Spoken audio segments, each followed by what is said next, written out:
Baik, perkenalkan nama saya Intan Clarissa Deloriu, NIM 2043046, kelas 6C Akuntansi Keuangan, program studi Akuntansi Keuangan dan Investasi. Di video kali ini, saya akan membahas tentang materi penggabungan usaha. Video ini dibuat untuk memenuhi tugas lab akuntansi lanjutan dosen pengampu Mem Weni Aginting SEMSI. Selamat menyaksikan. Are you ready for it?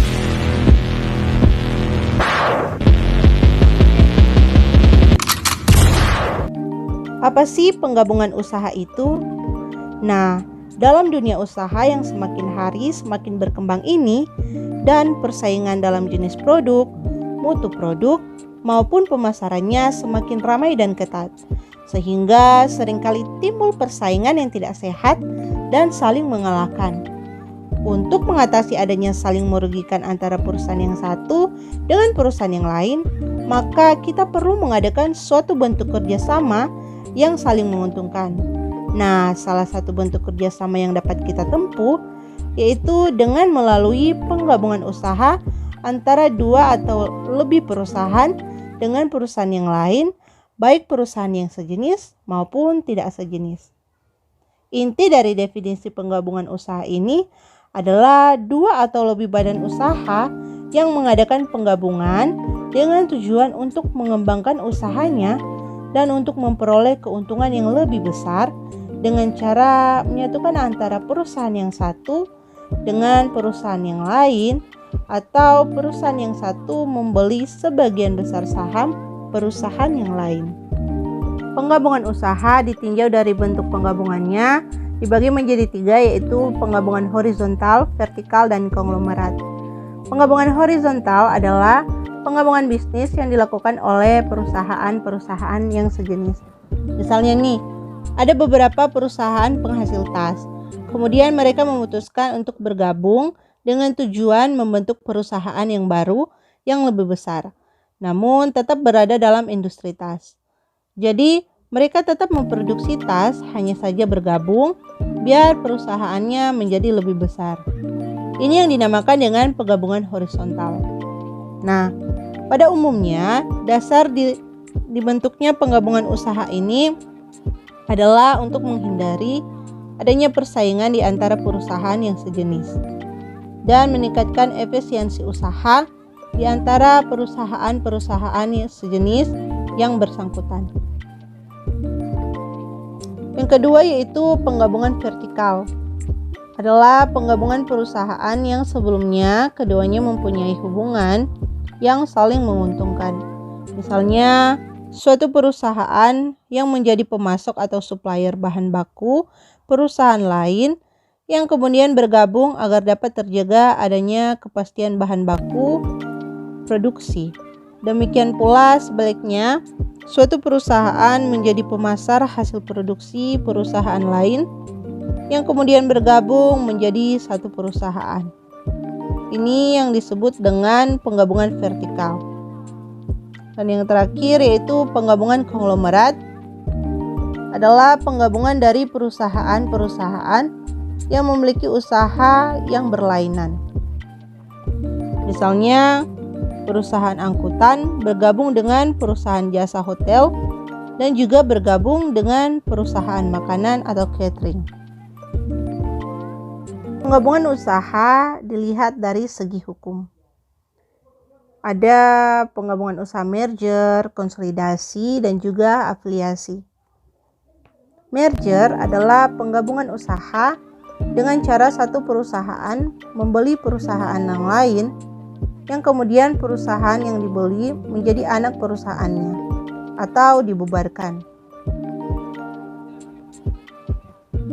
Nah, perusahaan yang dibelinya sudah tidak mempunyai status hukum lagi, dan yang mempunyai status hukum adalah perusahaan yang membelinya.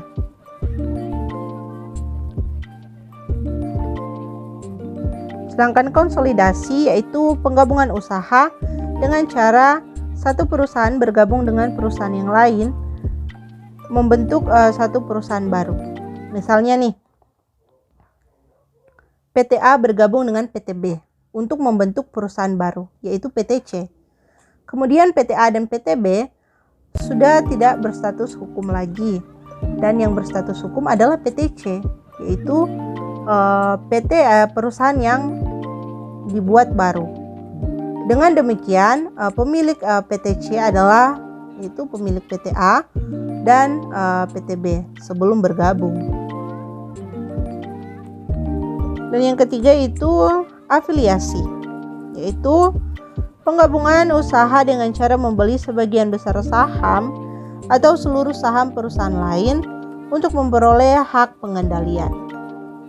Nah, perusahaan yang dikuasai tersebut tidak kehilangan status hukumnya dan masih beroperasi sebagaimana perusahaan lainnya. Dalam afiliasi ini timbul induk perusahaan, yaitu perusahaan yang membeli sebagian besar atau seluruh saham perusahaan lain, dan anak perusahaan, yaitu perusahaan yang sebagian besar atau seluruh sahamnya dibeli oleh perusahaan yang lain. Perusahaan yang berafiliasi ini tidak harus sama jenis usahanya, bahkan bisa berbeda industri antara satu dengan yang lain.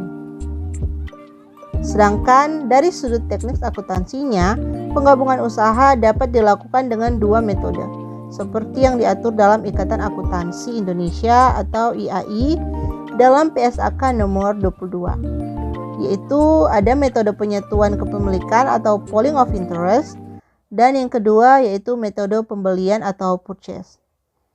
Berikut ini saya akan memberikan beberapa contoh soal agar teman-teman sekalian boleh lebih paham lagi mengenai metode penyatuan kepemilikan atau pooling of interest.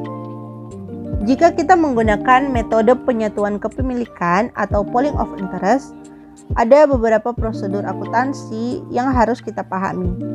Yang pertama, yaitu semua aktiva dan kewajiban milik perusahaan yang bergabung dinilai pada nilai buku saat diadakan penggabungan. Yang kedua, besarnya nilai investasi pada perusahaan yang digabung adalah sebesar jumlah modal perusahaan yang bergabung atau sebesar aktiva bersih milik perusahaan yang digabung. Bila terjadi selisih antara jumlah yang dibukukan sebagai modal saham yang diterbitkan ditambah kompensasi pembelian lainnya dalam bentuk kas ataupun aktiva lainnya dengan jumlah aktiva bersih yang diperoleh. Yang keempat, yaitu laporan keuangan gabungan adalah penjumlahan dari laporan keuangan milik perusahaan-perusahaan yang bergabung. Untuk memperoleh gambaran yang lebih jelas mengenai penggabungan usaha menggunakan metode pooling of interest, saya akan memberikan contoh soal agar teman-teman lebih memahami lagi. Berikut adalah contoh soalnya. Ini adalah contoh soal untuk metode pooling of interest, di mana PT Kasih dan PT Cinta melakukan penggabungan usaha. Dan di bawah ini adalah masing-masing posisi keuangan milik kedua perusahaan, di mana PT Kasih mempunyai total aktiva 270 juta dan PT Cinta memiliki total aktiva 170 juta. Akan mengganti aktiva bersih PT Cinta. Untuk itu PT Kasih mengeluarkan 5.000 lembar sahamnya untuk mengganti aktiva bersih milik PT Cinta. Dalam kasus ini, 5.000 lembar saham PT Kasih diserahkan kepada PT Cinta, sehingga jurnal yang harus dibuat oleh PT Kasih pada saat pengeluaran saham yaitu sebagai berikut. Ada investasi pada PT Cinta 90 juta, modal saham 50 juta, agio saham 10 juta, laba ditahan 30 juta. Jurnal untuk mencatat pengeluaran 5.000 lembar saham nominal 10.000 kepada PT Cinta. Yang dimaksud aktiva bersih adalah total aktiva dikurangi total hutang. Akibat adanya jurnal tersebut, jumlah modal saham akan berubah menjadi sebagai berikut, yaitu ini ada sebelum penggabungan dan sesudah penggabungan, di mana modal saham sebelum penggabungan yaitu 150 juta. Kita bisa lihat pada neraca sebelumnya, di mana modal saham PT Kasih 150 juta. Setelah penggabungan atau setelah terjadinya transaksi, maka bertambah 50 juta, maka 150 ditambah 50 juta menjadi 200 juta sesudah penggabungan. Begitu juga agio saham PT Kasih 20 juta sebelumnya. Ketika terjadi transaksi ditambah 10 juta maka menjadi 30 juta. Laba ditahan pada neraca PT Kasih sebelumnya 40 juta. Setelah transaksi ditambah 30 juta maka menjadi 70 juta. Untuk investasi pada PT Cinta, maka mengapa dia menjadi 90 juta? Karena total aktiva bersih dikurangi dengan total hutang. Di sini total aktiva bersih PT Cinta 170 juta, maka dikurangi dengan total hutang 80 juta, maka menjadi 90 juta. Setelah itu PT Kasih kemudian membuat jurnal pemindahan aktiva dan hutang PT Cinta. Maka jurnal yang dibuat sebagai berikut, yaitu kas 20 juta, piutang 25 juta, persediaan 30 juta, aktiva tetap 80 juta, aktiva lain-lain 15 juta, hutang dagang 35 juta, hutang bank 45 juta, dan bertambah investasi pada PT Cinta 90 juta. Untuk PT Cinta akan membuat jurnal penutupan rekening pembukuannya karena aktiva, kewajiban, dan modalnya sudah diambil alih oleh PT Kasih.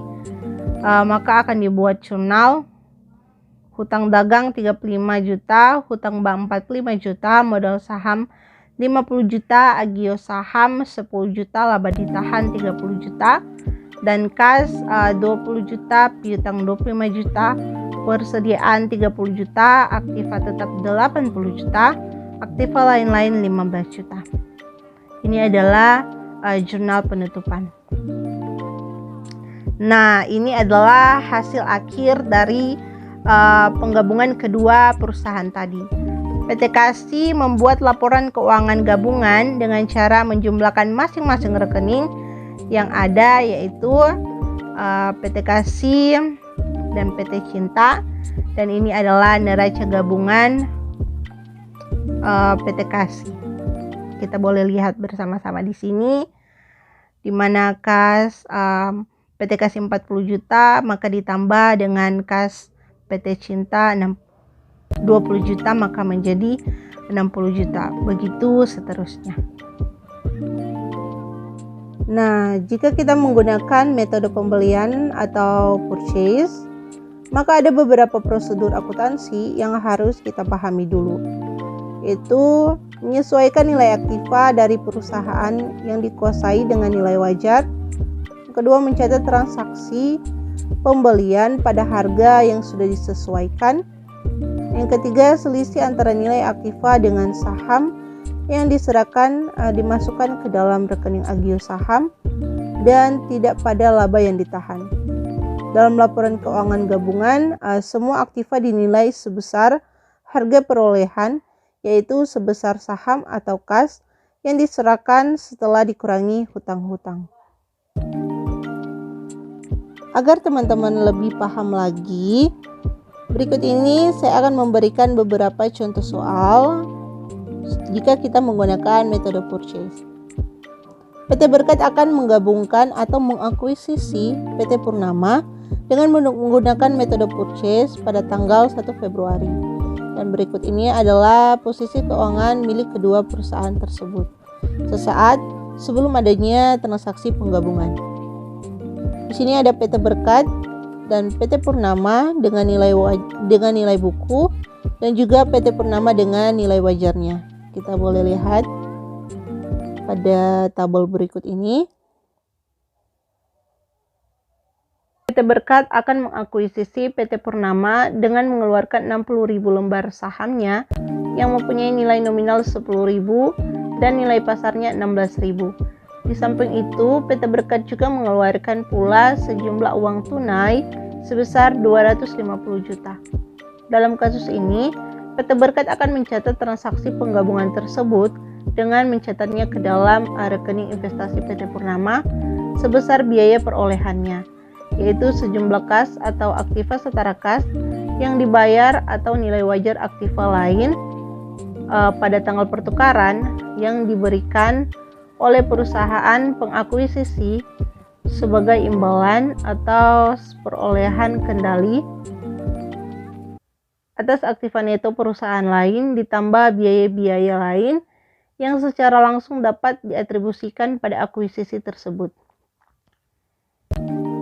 Adapun jurnal penggabungan yang dibuat oleh PT Berkat sebagai perusahaan pengakuisisi yaitu sebagai berikut, di mana investasi pada PT Purnama sebesar 1.210 juta, modal saham 600 juta, agio saham 360 juta, kas 250 juta. Di sini investasi pada PT Purnama menjadi 1.210 juta didapat dari PT Berkat mengeluarkan 60.000 lembar sahamnya, maka kita kalikan dengan nilai pasarnya yaitu 16.000. 60.000 dikali dengan 16.000 kita dapat 960 juta. 960 juta ini kita tambahkan dengan 250 juta karena PT Berkat juga mengeluarkan sejumlah uang sebesar 250 juta. Maka kita dapat 1.210 juta. Untuk modal saham di sini 60.000 lembar saham kita kalikan dengan nilai nominal yaitu 10.000. Maka kita dapat 600 juta. Sedangkan agio saham di mana 960 juta kita kurangkan dengan 600 juta, maka kita dapat 360 juta. Dan juga ada kas yang dikeluarkan PT Berkat yaitu 250 juta.